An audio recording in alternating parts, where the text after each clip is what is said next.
नमस्कार। साल 2025 सोने के बाजार के लिए एक ऐसा साल था जिसे शायद ही कोई भूल पाएगा। कीमतों ने वो सारे रिकॉर्ड तोड़ दिए जिनकी हम कल्पना भी कर सकते थे। आज हम इकोनॉमिक सर्वे 2025-26 के आधार पर इस जबरदस्त उछाल के पीछे की कहानी को समझने की कोशिश करेंगे। चलिए शुरू करते हैं। 106.22%। जरा इस नंबर को देखिए, ये कोई छोटा मोटा आंकड़ा नहीं है। इसका मतलब है कि सिर्फ एक साल के अंदर भारत में सोने ने निवेशकों का पैसा दोगुने से भी ज्यादा कर दिया। ऐसा रिटर्न तो अक्सर सबसे ज्यादा रिस्क वाले निवेश में भी देखने को नहीं मिलता।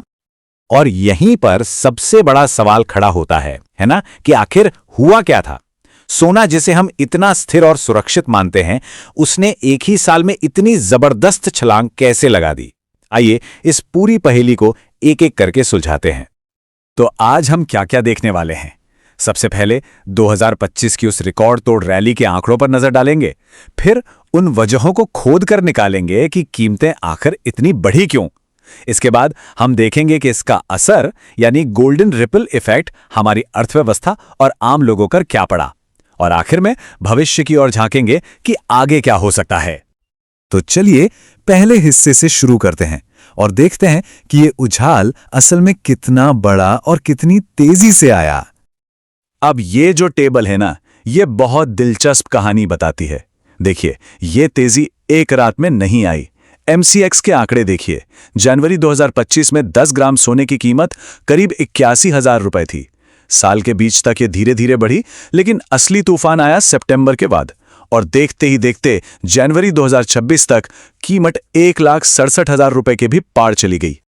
और हां, ये कहानी सिर्फ भारत की नहीं थी, ये एक ग्लोबल फिनोमेनन था। दुनिया भर के बाजारों में सोना $2,607 प्रति औंस से उछलकर $4,315 पर पहुंच गया। मतलब साफ था, इसके पीछे जो कारण थे वो भी ग्लोबल थे। तो चलिए अब दूसरे एक्ट में चलते हैं और ये समझते हैं कि इन चौंकाने वाले आंकड़ों के पीछे आखिर वजह क्या थी। इस सवाल का सबसे सटीक जवाब हमें मिलता है इकोनॉमिक सर्वे से ही। मुख्य आर्थिक सलाहकार वी अनंत नागेश्वरन साफ कहते हैं कि इस उछाल के पीछे कुछ बड़ी ग्लोबल घटनाओं का सीधा हाथ था। तो हुआ ये कि इन सभी वजहों ने मिलकर सोने के लिए एक परफेक्ट स्टॉर्म जैसी स्थिति बना दी। मतलब एक आदर्श तूफान। अमेरिकी सरकार ने जैसे ही टैरिफ की घोषणा की, दुनिया भर में ट्रेड वॉर का डर फैल गया। ऊपर से अमेरिकी डॉलर भी कमजोर हो रहा था। अब जब दुनिया में इतनी अनिश्चितता हो तो निवेशक क्या करते हैं? वो एक सुरक्षित ठिकाना ढूंढते हैं। और यहीं पर सोने का रोल आता है एक सेफ हेवन एसेट के तौर पर। इसे ऐसे समझिए कि जब अर्थव्यवस्था का जहाज तूफान में फंस जाता है तो सोना एक लाइफ बोट की तरह काम करता है। जब भी दुनिया में कोई आर्थिक या राजनीतिक संकट गहराता है, निवेशक शेयर बाजार जैसी जोखिम वाली जगहों से पैसा निकालकर सोने में लगा देते हैं। उन्हें भरोसा होता है कि सोने की कीमत बनी रहेगी। 2025 में बिल्कुल यही हुआ। तो कीमतों का बढ़ना तो समझ आ गया, पर इसका असर क्या हुआ? चलिए अब तीसरे हिस्से में देखते हैं कि सोने की इस चमक ने असल दुनिया में देशों की तिजोरियों और आम लोगों की जेब पर क्या असर डाला। सबसे पहले बड़े पैमाने पर देखिए, बात सिर्फ आम निवेशकों की नहीं थी। दुनिया के कई देशों के सेंट्रल बैंक, खासकर उभरती हुई अर्थव्यवस्थाएं, इस अनिश्चित माहौल को देखकर अपने सोने के भंडार बढ़ाने लगे। मतलब देश भी अपनी दौलत को सुरक्षित रखने के लिए सोने का सहारा ले रहे थे। और भारत के मामले में तो ये आंकड़े कमाल के हैं। ये चार्ट देखिए। मार्च 2025 में भारत का गोल्ड रिजर्व $78.2 बिलियन का था। एक साल से भी कम समय में जनवरी 2026 तक ये बढ़कर $117.5 बिलियन हो गया।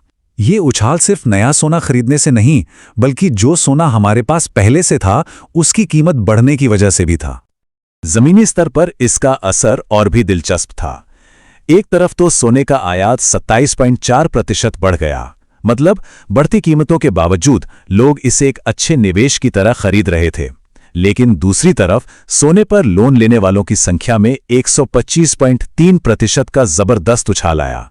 इसका मतलब यह है कि लोग अपनी तुरंत की पैसों की जरूरतें पूरी करने के लिए अपने घर में रखे सोने का इस्तेमाल कर रहे थे।